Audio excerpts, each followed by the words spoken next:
Komisi 8 menyangkut dengan penetapan penambahan anggaran khususnya di komponen penerbangan, karena Kementerian Haji menginginkan adanya persetujuan untuk penambahan anggaran sebesar 1,7 triliun yang diinginkan oleh maskapai Garuda maupun Saudi Arabia.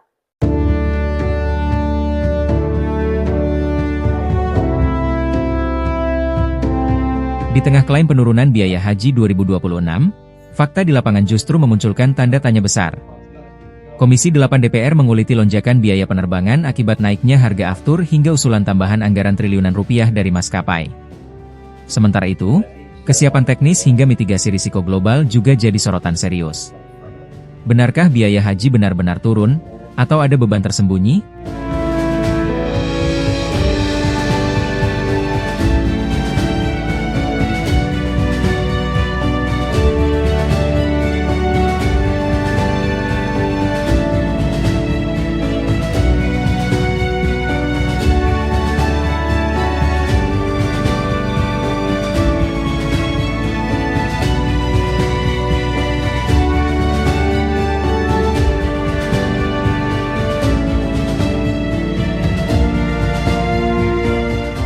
Komisi 8 menyangkut dengan penetapan penambahan anggaran khususnya di komponen penerbangan, karena Kementerian Haji menginginkan adanya persetujuan untuk penambahan anggaran sebesar 1,7 triliun yang diinginkan oleh maskapai Garuda maupun Saudi Arabia.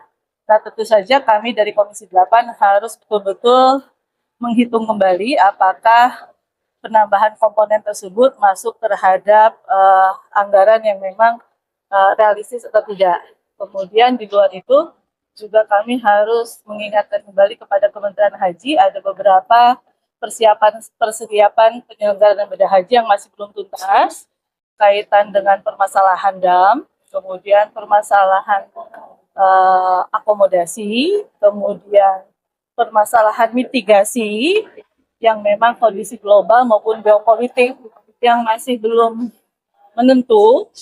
Tentu kami juga ingin mengetahui sudah sejauh mana mitigasi maupun jalur evakuasi zona aman yang sudah disiapkan oleh Kementerian Haji, karena memang 203.000 jamaah reguler ini bukan jamaah yang sedikit, dan kita mengetahui juga masih banyak SDM Kementerian Haji yang masih harus diperkuat karena masih banyak SDM yang notabene PHD dari daerah yang masih belum mendapatkan training atau pemaparan penguatan dari Kementerian Haji yang kami khawatirkan mereka masih belum bisa bersinergi dengan PPIH dari Kementerian Haji.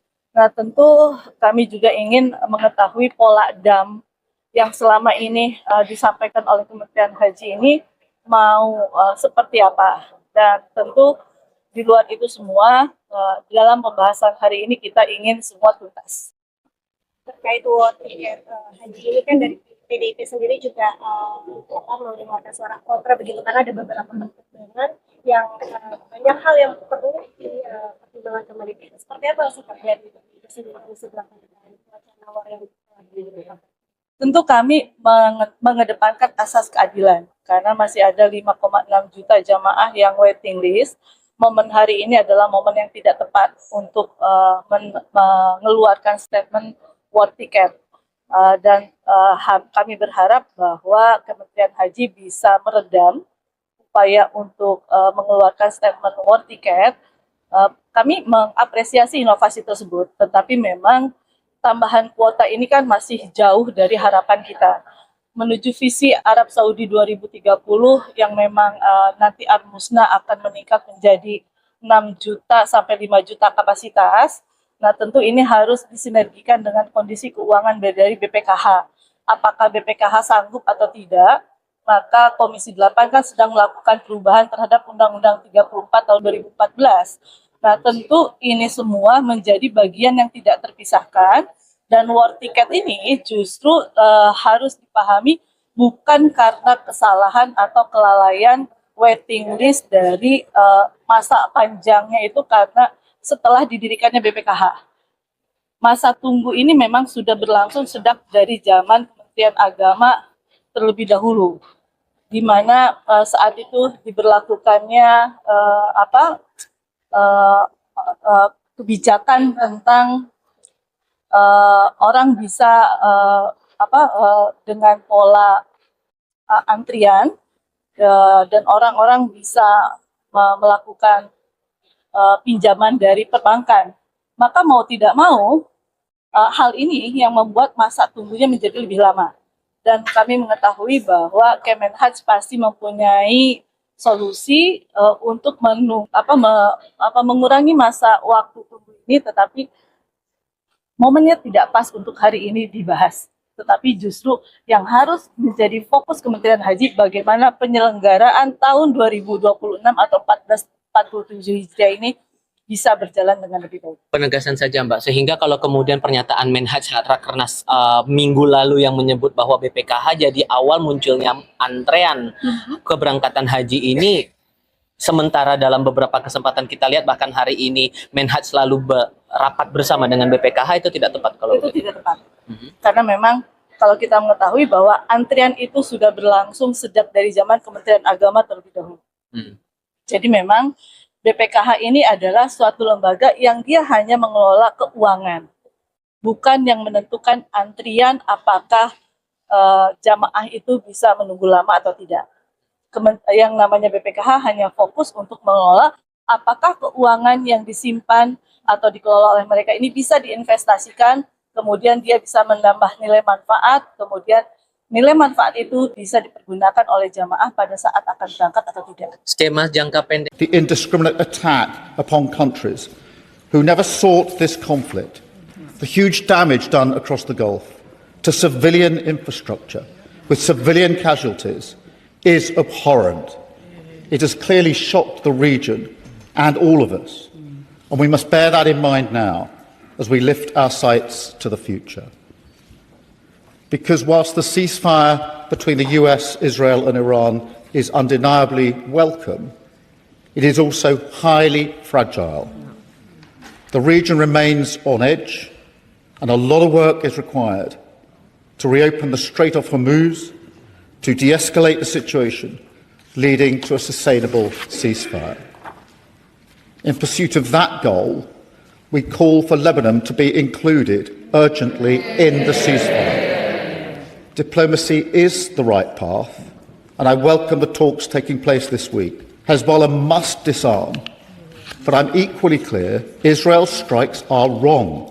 They are having devastating humanitarian consequences and pushing Lebanon into a crisis. The bombing should stop now. Mr. Speaker, we also put on record our thanks to Pakistan and other partners for playing such an important role in diplomatic efforts. We hope the process will continue without further escalation, and that applies to the running sore that is the Strait of Hormuz, shamefully exploited by Iran. All of the leaders that I met were crystal clear that freedom of navigation is vital and must be restored. No conditions, no tolls, and no tolerance of Iran holding the world's economy to ransom. Because, Mr. Speaker, the impact of Iran's behaviour in the Strait is causing untold economic damage. It's visible on every petrol forecourt in the country. And, Mr. Speaker, I can confirm today that together with President Macron, I will convene a summit of leaders this week to drive forward the international effort we have built in recent weeks, bringing together dozens of countries to ensure freedom of navigation in the Strait of Hormuz.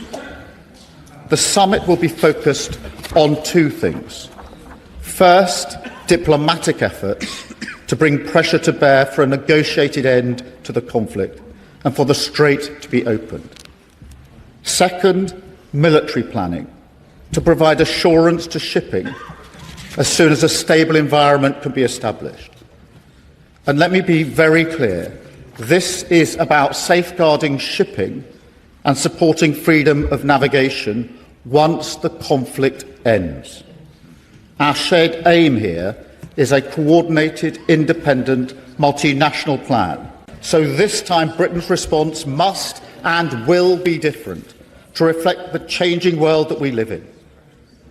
That starts with our economic security.